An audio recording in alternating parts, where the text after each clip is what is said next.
9వ వాక్యాన్ని మనం చదువుకుందాం. నోవాహు వంశావళి ఇదే. నోవాహు నీతిపరుడును తరములో నిందరహితుడునే ఉండెను. నోవాహు దేవునితో నడిచినవాడు. మన ప్రభువైన యేసుక్రీస్తు నామానికి మహిమ కలుగును గాక. ప్రేమ దేవుని సంగమా, చదువుకున్న వాక్య భాగంలో ఒక వ్యక్తి కనబడుతున్న జరుగుతూ ఉంది. ఆ వ్యక్తి పేరు నోవాహు. అందరికీ తెలిసిన వాక్యమే, తెలిసిన వ్యక్తి. ఈ నోవాహు జీవితంలో ఒక మంచి తెలుసుమని సాహసాన్ని పొందుకునే వ్యక్తి అయిన దేవుని ద్వారా, మనుషుల ద్వారా కాదుగా దేవుని ద్వారానే అతను ఈ తరములో నిందరహితుడిగా నీతిమంతుడని ఒక మంచి సాహసం పొందుకున్న నోవాహు వలె మనం కూడా ఒక మంచి ఈ లోకం అనే ప్రళయంలో మనం కూడా ఒక మంచి సాహసం పొందుకోవాలి. నోవాహు ఈ తరములో, ఆ తరములో ప్రజలు తమకి ఇష్టమైన మార్గాలుతా ఉన్నారు.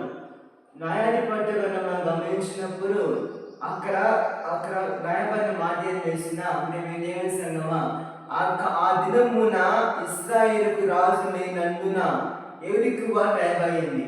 నోవాహు కాలంలో ఈ ప్రజలు ఘోరాతి ఘోరం ఉన్నారు. తినచ్చు, త్రాగొచ్చు, పెండాలచ్చు, పెళ్లికి ఇవ్వచ్చు, న్యాయమైంది కదా.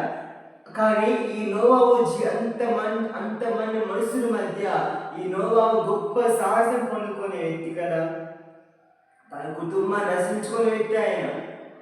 జలప్రలయంలో రాబోయే శ్రమల గుండా నీ కుటుంబం నశించుకోగలుగుతున్నావా? నెంబర్ 1, నోవాహు వలె నీ సాక్షి కాపాడుకోవాలి. బలాలకు మంచి దాసు కానీ దేవుని పొగడా వేస్తున్నామన్నా అలా నువ్వు జీవించాలని యొక్క లోకంలో నీతిగా, పరిశుద్ధురాలిగా, పాపం లేని వాడిగా లోకమనే సముద్రంలో వెళ్తున్నప్పుడు విశ్వాసం అనే పడవెక్కినప్పుడు మనం విశ్వాసం సాగిపోవాలి. అలాగనే ఎబ్రిలకు రాసిన పత్రిక 11వ అధ్యాయం మనం చదువుకున్నప్పుడు ఎబ్రిలకు రాసిన పత్రిక 11వ అధ్యాయం 5వ వాక్యాన్ని మనం ధ్యానించుకుందాం. విశ్వాసమును బట్టి ఆనోకు మనము చూడకున్నట్లు కొనిపోబడేను. అతడు కొనిపోబడక మునుపు దేవునికి ఇష్టడై ఉండేనని సాహసం పొందేను. కాగా దేవుడు అతన్ని కొనిపోయేను కనుక అతను కనబడలేదు.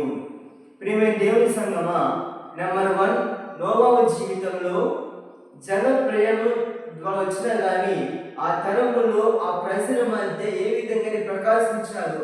నోవాహు ఏ విధంగా అయితే తన తరములోని నిందారహితునిగానో నిర్దోషముగానని దేవుడి ద్వారా మంచి సాహసం పొందుకున్న వ్యక్తి నోవాహు గారు. రెండవదిగా ఆనోకు గారు ఏ విధంగా అయితే తాను జీవించిన కాలం కుమారుని కనుచు, కుమార్తెని కనుచు దేవుడు నచ్చిన అనుకరణ మనం చదువుతూ వస్తూ ఉంటాం.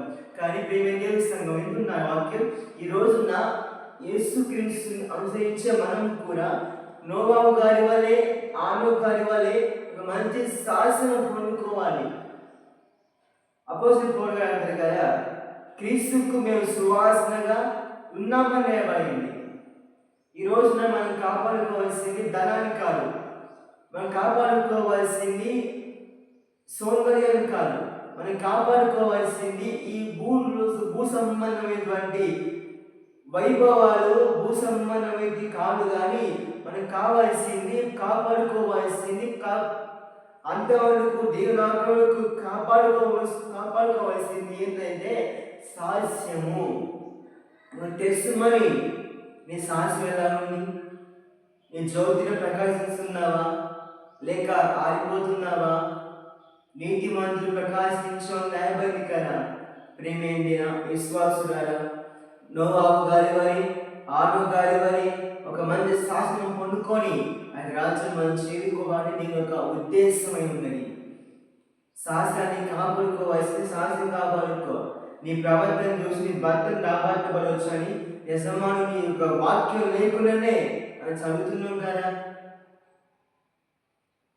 శాస్త్రం ముఖ్యం. సమాజంలో శాస్త్రం ఉండాలి, గుండెల వాక్యం ఉండాలి, మనుషులు దేవుడు ఉండాలి. ఈ కాల సంబంధమైనటువంటి వాటిని తొలగించుకొని ముందుకు సాగిపోవాలి. శాస్త్రం పొందుకున్నాం, సాక్షిగా అంతో నిలబడతాం. స్పృహలో నా పక్షమై సాక్ష్యం నీవే